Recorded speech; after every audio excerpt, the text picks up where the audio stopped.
हरिओम। नमस्कार मित्रों, प्रणाम। जय श्री राम, जय बद्री केदार, जय हनुमान। मित्रों, एक बार पुनः आपका स्वागत कर रहा हूं अपने इस ज्योतिष कार्यक्रम में, जहां पर कि मैं आपको ज्योतिष से संबंधित, आध्यात्म से संबंधित छोटी छोटी और महत्वपूर्ण जानकारियां आप लोगों को उपलब्ध कराता हूं। मित्रों, आज ऐसे ग्रहों के बारे में आपको बताऊंगा, ऐसे योग के बारे में आपको बताऊंगा जो योग जिस भाग्यशाली जातक की कुंडली में होता है, वह समस्त अरिष्टों को, जितने भी जन्म कुंडली में पाप ग्रह होते हैं, दुष्ट ग्रह होते हैं, उन सब के अरिष्टों को दूर करने की क्षमता रखता है। ऐसे योग के बारे में आज मैं आपसे विस्तार से चर्चा करूंगा। कार्यक्रम प्रारंभ करूं इससे पूर्व आपसे आग्रह, यदि आपने अभी तक चैनल को सब्सक्राइब नहीं किया है तो चैनल को सब्सक्राइब जरूर करें, वीडियो को अंत तक देखें और यदि आपको ठीक लगती है, समझ में आती है तो वीडियो को अन्य लोगों तक भी भेजें। इसके लिए वीडियो को शेयर करना, साथ में मित्रों लाइक और कमेंट के माध्यम से भी आप वीडियो का समर्थन कर सकते हैं। मित्रों, जन्म कुंडली में अनेक प्रकार के योग होते हैं। उन्हीं योगों में से एक यह अरिष्ट कारक योग होता है। यह समस्त अरिष्टों को समाप्त करने की क्षमता जन्म कुंडली में करता है। और वह योग कैसे बनता है, आओ इसके बारे में विस्तार से चर्चा करते हैं। मित्रों, जन्म कुंडली में सूर्य जब जन्म लग्न में अथवा मेष या सिंह राशि का होकर के, आपका जो सूर्य है या तो वो जन्म लग्न में हो, लग्न में अर्थात प्रथम भाव में बैठा हुआ हो, या सूर्य आपका मेष राशि का हो, या सूर्य आपका सिंह राशि का होकर के केंद्र भाव में बैठा हुआ हो। केंद्र भाव कौन कौन से होते हैं? पहला भाव, चौथा भाव, सातवां भाव और दसम भाव, ये केंद्र भाव होते हैं। जन्म कुंडली के ये केंद्र भाव कहे जाते हैं। यदि मेष राशि का सूर्य है, सिंह राशि का सूर्य है और आपका लगन में चौथे भाव में, सातवें भाव में, दसम भाव में आपकी मेष राशि बन रही हो, या आपकी सिंह राशि वहां बन रही हो, या त्रिकोण में, त्रिकोण भाव कौन कौन से हैं?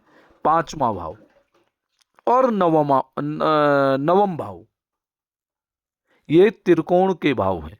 या यहां आपकी मेष राशि बन रही हो या सिंह राशि बन रही हो और इन स्थानों में सूर्य विराजमान हो। ठीक है, आपका सूर्य पहले भाव में हो, चौथे भाव में हो, सातवें भाव में हो, दसवें भाव में हो, या पांचवें भाव में हो, या नवम भाव में, इन भाव में, इन 6 भावों में आपका सूर्य ग्रह विराजमान है।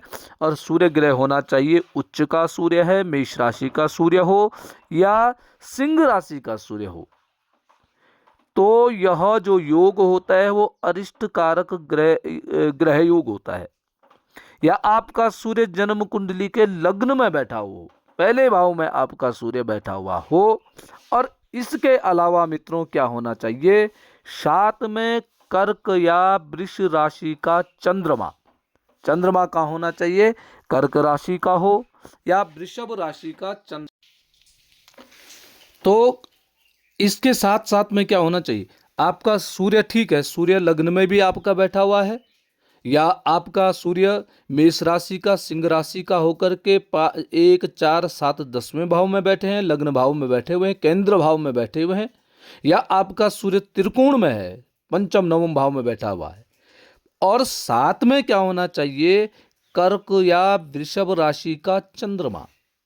कर्क राशि चंद्रमा की अपनी राशि होगी, वृषभ राशि में चंद्रमा उच्च का हो गया है। और किस भाव में बैठे होने चाहिए, 8वें भाव में या 12वें स्थान में हो। ठीक है, चंद्रमा का होना चाहिए 8वें भाव में और 12वें भाव में उच्च का हो या अपनी राशि का चंद्रमा हो। और इन दोनों पर, सूर्य और चंद्रमा पर दृष्टि किसकी होनी चाहिए, बृहस्पति और शुक्र की दृष्टि होनी चाहिए। ठीक है, क्या, कर्क राशि का, वृषभ राशि का चंद्रमा 8वें भाव में, 8वां भाव मृत्यु का भाव, 12वां भाव व्यय भाव, इन भाव में चंद्रमा बैठा हुआ हो, इन पर दृष्टि पड़ रही है शुक्र की और बृहस्पति की। मित्रों, जिन भाग्यशाली जातकों की जन्म कुंडली में इस प्रकार का योग बनता है, वह योग सभी अरिष्टों का नाश करने वाला होता है। आपकी कुंडली में कोई भी अन्य ग्रह खराब स्थिति में है, कोई भी अरिष्ट आपके जीवन में प्रवेश करने वाला है, तो यह योग यदि आपकी जन्म कुंडली में बैठा हुआ है, बन रहा है, तो निश्चित ही आपके अरिष्टों का नाश हो जाएगा। मित्रों, अक्सर चंद्रमा क्या होता है, अष्टम भाव में यदि और 12वें भाव में यदि चंद्रमा बैठा है तो वहां वो अच्छा फल प्रदान नहीं करता है। अच्छा, और जब बृहस्पति और शुक्र की दृष्टि इस पे पड़ जाती है, चंद्रमा पे जब बृहस्पति और शुक्र की दृष्टि पड़ जाती है, तो बृहस्पति जब किसी ग्रह पे अपनी दृष्टि डालता है तो अपना जो शुभ फल है उस ग्रह को प्रदान कर देता है, या अपने जो उस ग्रह की जो अरिष्टता है वह समाप्त कर देता है। तो 12वें भाव में और 8वें भाव में जब चंद्रमा पर बृहस्पति की दृष्टि पड़ेगी, शुक्र की दृष्टि पड़ेगी, तो यही योग व्यक्ति की अरिष्टता को दूर कर देता है, व्यक्ति की परेशानियों को दूर करने का काम करता है। यह चंद्रमा की स्थिति होगी। अब सूर्य की देखो, सूर्य क्या होता है, मेष राशि में उच्च का हो जाता है, और उच्च का सूर्य कभी कभी व्यक्ति को उत्तेजित करने का काम करता है, व्यक्ति का स्वभाव क्रोधी बना देता है, व्यक्ति में क्रोध बढ़ जाता है। उच्च का सूर्य हमेशा अच्छा फल नहीं देता है। ऐसा व्यक्ति गर्म मिजाज का होता है, जल्दी क्रोध आना, और कभी कभी अहंकार को बढ़ाने का भी काम उच्च का सूर्य कर देता है। परंतु यही सूर्य, इसी सूर्य पर जब बृहस्पति की दृष्टि पड़ती है, इसी सूर्य पर जब शुक्र की दृष्टि पड़ती है, तो शुक्र, ये बृहस्पति और शुक्र अपना प्रभाव सूर्य पर डालने लग जाते हैं, और सूर्य का जो ताप है, सूर्य की जो गर्मी है, उसको समाप्त करने का कार्य करता है। सूर्य उच्च का सूर्य हो, सिंह का सूर्य हो या मेष का सूर्य हो, ऐसे व्यक्ति अक्सर अहंकारी दिखाई देते हैं। ऐसा व्यक्ति अहंकारी होता है, या उसको स्वाभिमानी भी कह सकते हैं। परंतु जब बृहस्पति ग्रह की शुभ दृष्टि इस पर पड़ती है,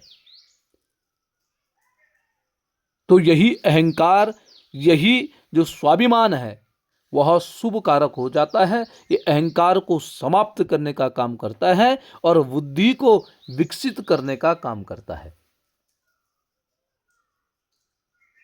ऐसे सूर्य अपने फल को परिवर्तन करने का काम करता है। किसके माध्यम से?